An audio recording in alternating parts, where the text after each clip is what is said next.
Hi, I'm Paul Battaglia, and this is Section 2.7. Students arrive at Section 2.7 having completed the process of implicit differentiation in Section 2.5, and that will greatly aid them as they work through many of the conceptual problems we have in Section 2.7.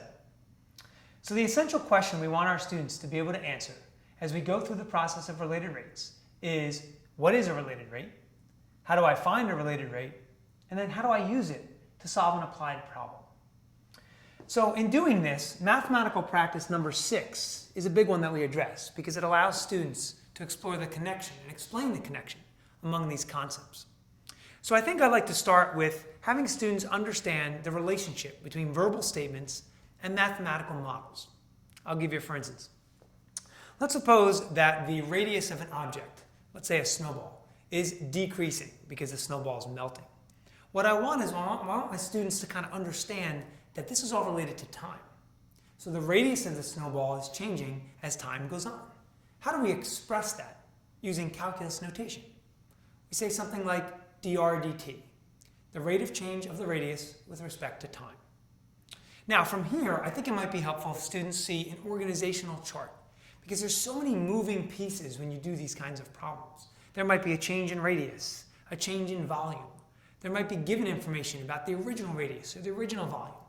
So I think if I can give my students a nice little chart, have them lay out all the things we know, all the things we don't know, but that we're looking to find, and then maybe even include a diagram, that'll go a long way and help them feel a little bit more at ease when they go through these kinds of problems. So the next thing I like to do with my students is I like to say, where are we having issues as we go through some of these examples? All of the examples in the text are good, and to be honest with you, you might have to go find even more examples because I feel like when we talk about related rates, you can never see enough. You can never feel really that comfortable until you've seen a vast amount of different variety of situations. So I might ask my students, where are we struggling? Is it computational? Is it because you just keep forgetting to move certain things over to this side or that side? Is it a problem with you setting up the primary equation just to get yourself started? Or is it something a little bit deeper? Are you having conceptual problems? Can you not decode the information that they're showing you in the problem?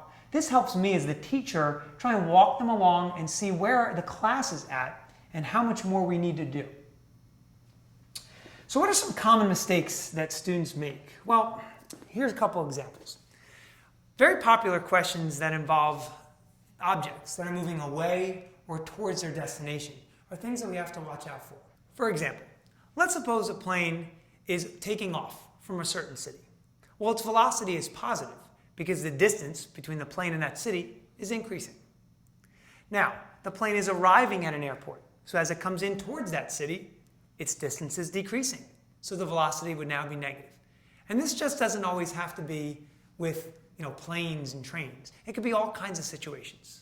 Let's suppose you had a liquid in a tank. If the liquid is draining out of a tank, then what's happening? Its volume is changing and it's decreasing.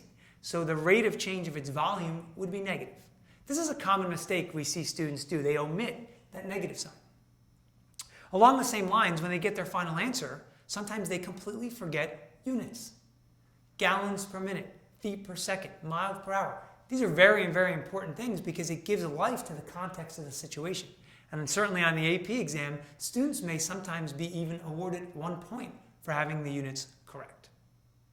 Now, here's another error we like to look out for, and it has to do with graphing calculator entry. Let's suppose the answer to a problem was 1 over 4 pi. That's the best answer you're going to get because it's exact. But sometimes students are using their calculator, or the problem appeared on a calculator active part, and so they enter into their calculator, 1 divided by 4 pi. And they get an answer and they don't even think anything of it, and they say, well, that must be correct. But on some calculators, what they might have missed is that they need grouping symbols in the denominator. 1 divided by the quantity of 4 pi. So look for that as well. Lastly, when students are carrying out their calculations, they should make all their intermediate calculations go as far as possible, and then wait till the very end of the problem to round their answer. They can round it to a minimum of 3 decimals, and even more if they like. Now on the AP exam, they may also be given some formulas. So the need to memorize those formulas isn't really there. It's always nice to know some common formulas, the area of a circle, things of that nature.